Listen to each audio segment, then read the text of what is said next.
শুরু করছি আজকের গল্প গৌরী দের লেখা 25 বছর পরে।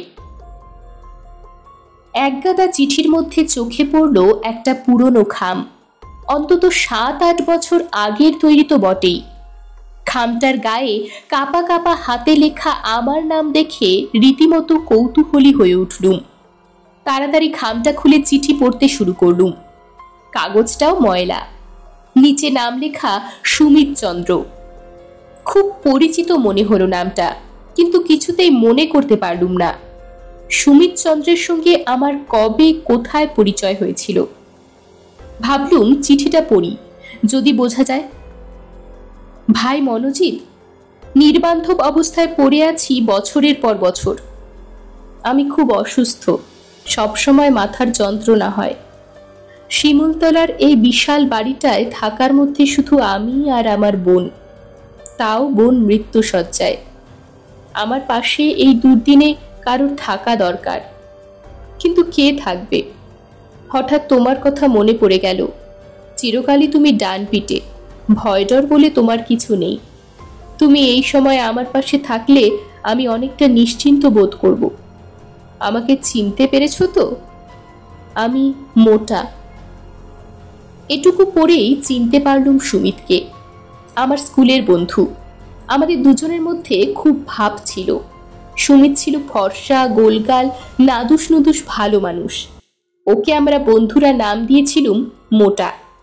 সেই নামেই ও আমাদের কাছে পরিচিত ছিল বলেই সুমিত নামটা চট করে মনে করতে পারিনি।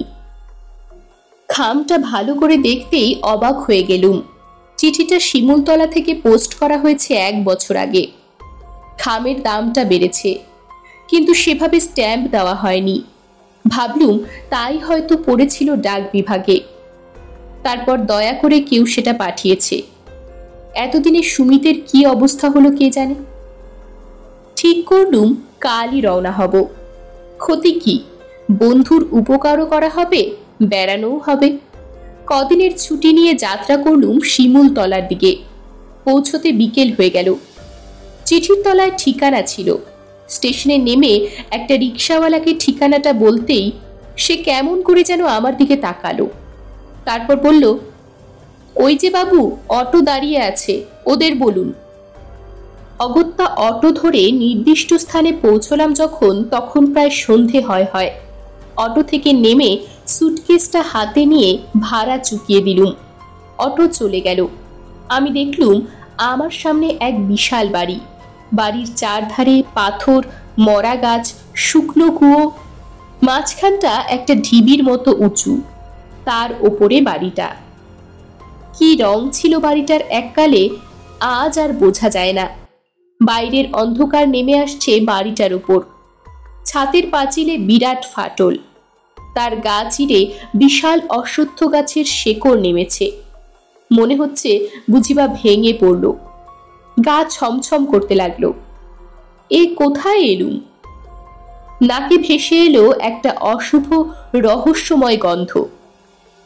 একবার মনে করলুম ফিরে যাই, কিন্তু ছোটবেলা থেকে সাহসী বলে আমার একটা সুনাম ছিল।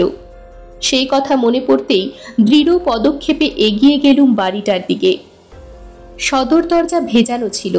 হাত দিয়ে খুলতে যাব, নিজে থেকেই খুলে গেল। সামনে একটা লোক দাঁড়িয়ে, বোধহয় কাজের লোক। বললুম, সুমিত আছে? আমি ওর বন্ধু। লোকটা স্থির দৃষ্টিতে কিছুক্ষণ আমার দিকে তাকিয়ে রইল। তারপর আমার সুটকেসটা তুলে নিয়ে এগিয়ে চলল। ওর পিছু নিলাম। মনে হলো লোকটা বোবা। দালানের পর দালান, ঘর ফেলে এগিয়ে চলেছি তো চলেইছি। শেষে একটা প্রায় অন্ধকার ঘরে ঢুকে পড়ল লোকটা। আমিও ঢুকলুম। ইলেকট্রিকের আলো নেই, মোমবাতিও জ্বলেনি। দেখলুম একটা ইজি চেয়ারের ওপর একটা মানুষের দেহ। এতক্ষণে চোখটা অন্ধকারে সয়ে গেছে। দেখলুম চেয়ারের গায়ে হেলান দিয়ে শুয়ে আছে একটা কঙ্কালসার দেহ। এই কি সুমিত? সেই কঙ্কালসার দেহে ঠোঁটটা নড়ে উঠল। বলল, মনোজিৎ, এসেছো? 25 বছর আগে দেখা সেই সুমিতের সঙ্গে এই সুমিতের কত তফাৎ। সমস্ত চুল উঠে গেছে, চোখের কোল ঢুকে গেছে, সেই ফুলো গাল ভেঙে ঢুকে গেছে গর্ত তৈরি করে। বললুম, সুমিত, এ তোর কি চেহারা হয়েছে রে? সুমিত হাসল। দেখলুম সে হাসিতে দাঁতহীন সুমিত আরো বীভৎস হয়ে উঠল। বলল, আজ 10 বছর ধরে ভুগছি, মাথার যন্ত্রণায় পাগল হতে বসেছি। বললুম, চিকিৎসা করাসনি? সুমিত বলল, করিয়েছি, কোনো কাজ হয়নি। কলকাতায় আমার কাছে চলে গেলি না কেন? পারিনি, বোনের জন্যে। বিয়ের পরই নিঃসন্তান অবস্থায় সে ফিরে আসে, তারপরই কঠিন রোগে পড়ে, তাকে একা ফেলে যেতে পারিনি। বললাম, কোথায় সে, কেমন আছে? সুমিতের গলাটা কেঁপে উঠল। বলল, পাশের ঘরে, ঘণ্টাখানেক আগে তার মৃত্যু হয়েছে। গায়ের মধ্যে শিরশির করে উঠল। এই প্রায় অন্ধকার ঘরে একটা মৃত প্রায় মানুষ, আর পাশের ঘরে একটা মৃতদেহ। কি করে রাত কাটাবো? বললুম, তোদের হেরিকেন নেই? ও বলল, জোর আলো আমি সহ্য করতে পারি না, চোখে যন্ত্রণা হয়। ওই টেবিলের উপর একটা সরু মোমবাতি আর দেশলাই আছে, একটু কষ্ট করে জেলে নাও। পেছন ফিরে লোকটাকে খুঁজলুম। সুমিত বলল, চলে গেছে, ওরা কেউ রাতে থাকে না। উঠে গিয়ে ঘরের কোণে সরু মোমবাতিটা জ্বাললুম। ঘরটায় সামান্য আলো হলো। চোখ চলে গেল পাশের ঘরের দিকে। সেই ক্ষীণ আলোতে পরিষ্কার দেখা গেল পাশের ঘরের খাটের ওপর সাদা চাদর ঢাকা একটা দেহ। বললুম, সৎকার করতে হবে তো? সুমিত বলল, কাল সকালের আগে হবে না, এত রাতে লোকজন পাবো কোথায়? তুমি যাও, হাত মুখ ধুয়ে কাপড় জামা ছেড়ে ওই টেবিলে খাবার ঢাকা আছে, খেয়ে নাও। বললুম, তুই খাবি না? ও বলল, আমার হজম হয় না বলে ডাক্তার বিকেলের মধ্যে খেয়ে নিতে বলেছে, আমার খাওয়া হয়ে গেছে, তুমি খেয়ে নাও। সব কাজ সেরে খাটে এসে বসলুম। সুমিতও এসে বসেছে খাটে, কিন্তু ওর সঙ্গে কথা বলবো কি? সমস্তক্ষণ চোখটা ওই পাশের ঘরে চলে যাচ্ছে। আমার সামনেই মধ্যিখানের দরজা, তাই সোজাসুজি ওই দিকেই চোখটা আটকে যাচ্ছে। প্রচন্ড অস্বস্তি হতে লাগলো, বুঝতে পারছি না কি করব। এমন সময় সুমিত বলল, দেখো, আমরা এ ঘরে কথা বলছি, ও ঘরে সুনীতির বোধহয় শান্তিভঙ্গ হচ্ছে। এক কাজ করি, দরজাটায় একটা তালা দিয়ে দিই। অবাক হয়ে বললুম, তালা কেন? সুমিত বলল, ওটা ভালো বন্ধ হয় না, বহুদিনের দরজা তো, ফাঁকা হয়ে থাকবে, একটা তালা লাগিয়ে দিলে খুলে যাবে না। সত্যি বলতে কি, খুব খুশি হলুম। মনে মনে সুমিতকে ধন্যবাদও দিলুম। সুমিত উঠল, একটা বিরাট তালা দিল দরজাটা বন্ধ করে। চাবিটা এনে রাখলো বালিশের তলায়, কিন্তু দরজাটা বেশ ফাঁকা হয়ে রইল। কি করা যাবে? পুরনো দরজা। মনটাকে অন্যমনস্ক করার চেষ্টা করতে লাগলুম। এমন সময় খসখস শব্দ। কান খাড়া করে শুনল সুমিত। কে যেন আসছে মনে হলো। সুমিত তড়িৎ বেগে উঠে দাঁড়ালো খাট থেকে নেমে।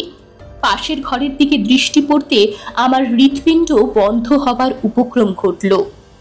পরিষ্কার দেখলুম সাদা চাদর ঢাকা সুনীতির মৃতদেহটা খুব ধীরে ধীরে এগিয়ে আসছে বন্ধ দরজার দিকে। সুমিত চিৎকার করে বলে উঠল, এ তো সুনীতির পায়ের শব্দ, এই শব্দ আমি চিনি, সে আসছে, আমি জানতুম সে আসবে, তাই তো দরজাটা বন্ধ করে রেখেছি। আমার মুখ দিয়ে কথা বেরুচ্ছে না। আমি পরিষ্কার দেখতে পাচ্ছি অন্ধকারের মধ্যে সাদা চাদর ঢাকা দেহটা দরজায় ধাক্কা দিচ্ছে। সুমিত পাগলের মতো ছুটে বেড়াচ্ছে ঘরের মধ্যে, বলছে, সুনীতি, কালই আমি তোমার সৎকার করব বোন, তুমি একটু শান্ত হও।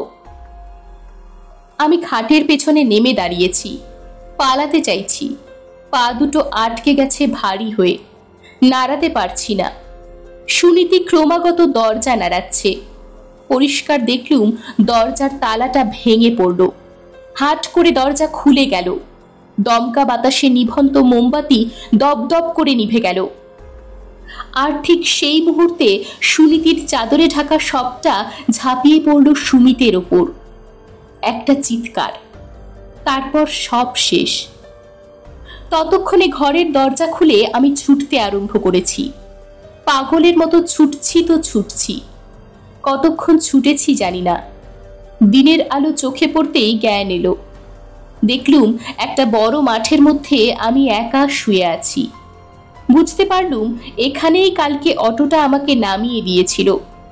পাশে সুটকেসটাও পড়ে আছে। সামনের দিকে তাকিয়ে দেখি সেই বিশাল বাড়িটা আর নেই। তার বদলে পড়ে আছে ইট কাঠ পাথরের বিরাট ধ্বংসস্তূপ।